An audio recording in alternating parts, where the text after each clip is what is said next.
get the money put in to start the cleanup of these sites. I feel our site should be a priority because of its toxicity,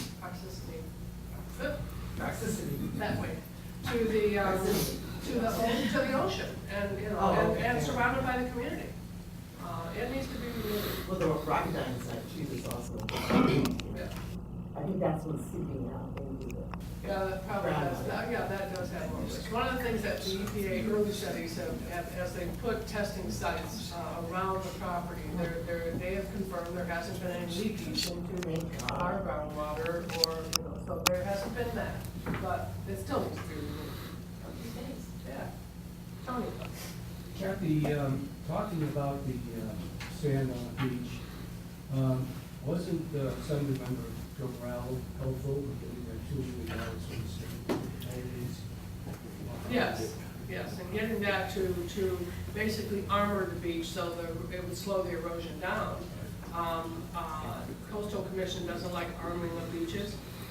You get big waves as Juanini has had, you see some of those rocks are tossed around. So it was a good temporary fix, and it really was Hannibal Jackson also, and Doss Williams. I mean, it took a team to do that, because it had to pull some extraordinary money from resources, but it helped to secure it, and it's probably, I think we've been fortunate, even though every time the tide raises or the waves come up, we just go, but how many days till October 1st? Get it done.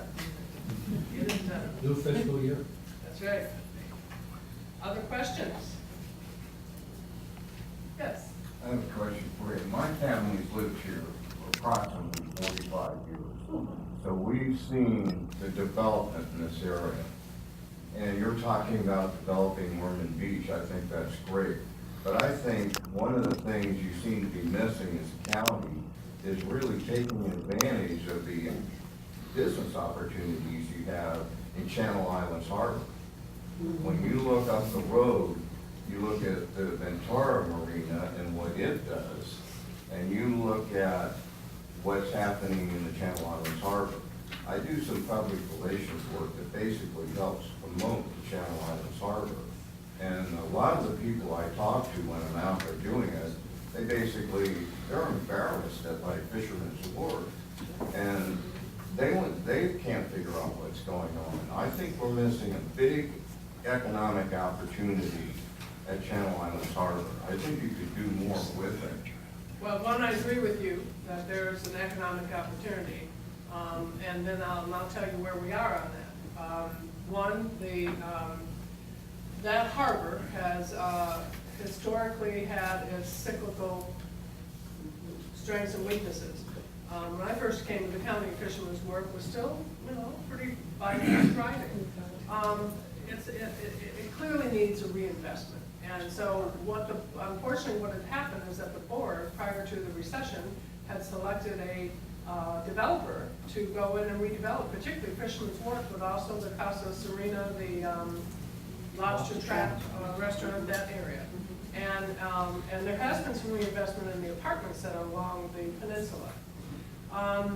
The developer who signed on, frankly, you know, couldn't make it happen. He just couldn't weather the recession. During the recession, the occupancy at hotels had gone down. There wasn't a market for new hotels to be built. A lot of economic drivers that really stopped everything in the harbor. Just in the last, I want to say it's in the last year, I'll just say in the last year, we have a new contractor who is now looking at what is the capacity that would fit in that footprint. And as you know, the community around there was very sensitive to traffic and making sure it's compatible and that there's a true investment there. And so that work is underway. And what was proposed with the prior developer, upwards of 600 units, is probably not going to be the footprint there.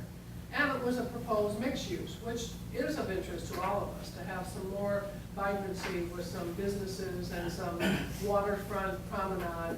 One of the things the board has done in this period of time, though, is to go through the Coastal Commission and get a public works plan updated and approved. And in that plan, it has a full promenade around the whole length of the harbor.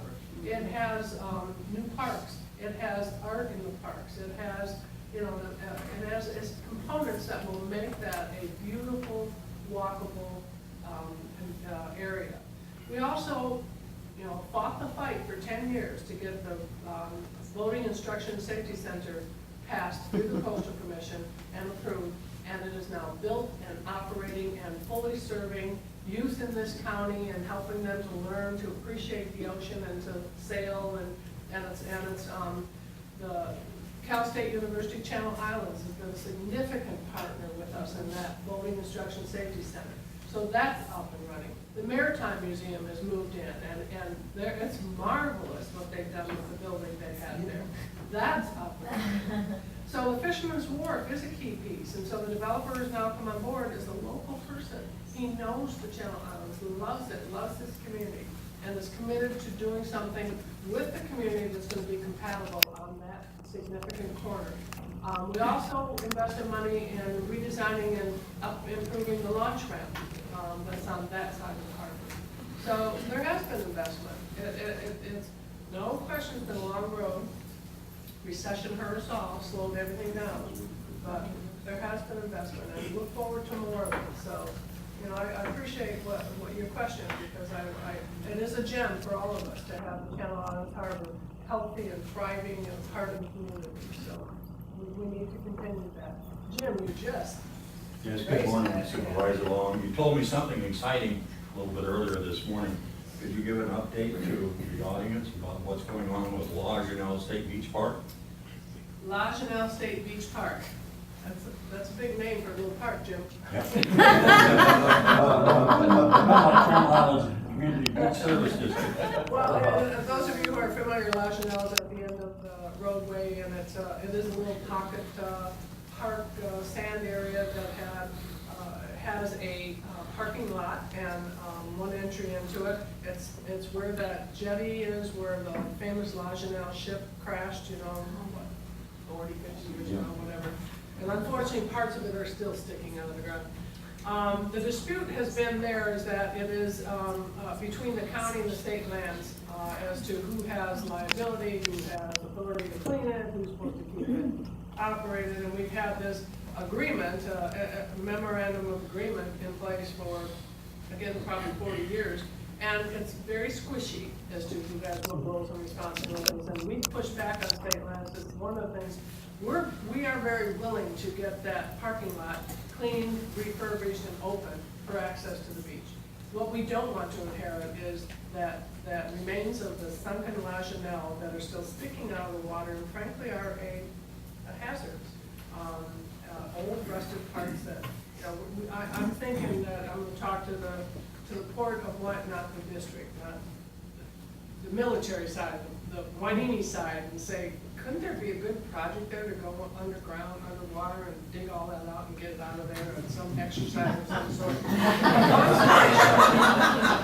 Long story short is that we did get agreement from state lands there. We are renegotiating this old agreement, and they are, we are going to, any day now, I frankly thought it was already underway, Jim, go in there, clean it all off, refurbish the parking lot and the driveway access to it, reopen that for public access and parking. So I am certain, and I'll get back to Jim, that within the next month that will be accomplished. So that will provide more public access to the beach. Any other questions?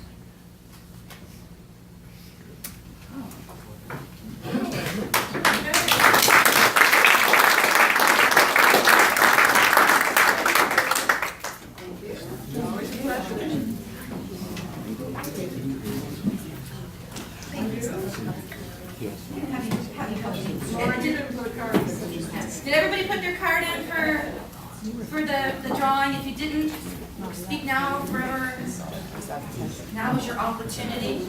Did anybody else bring goodies, door prizes?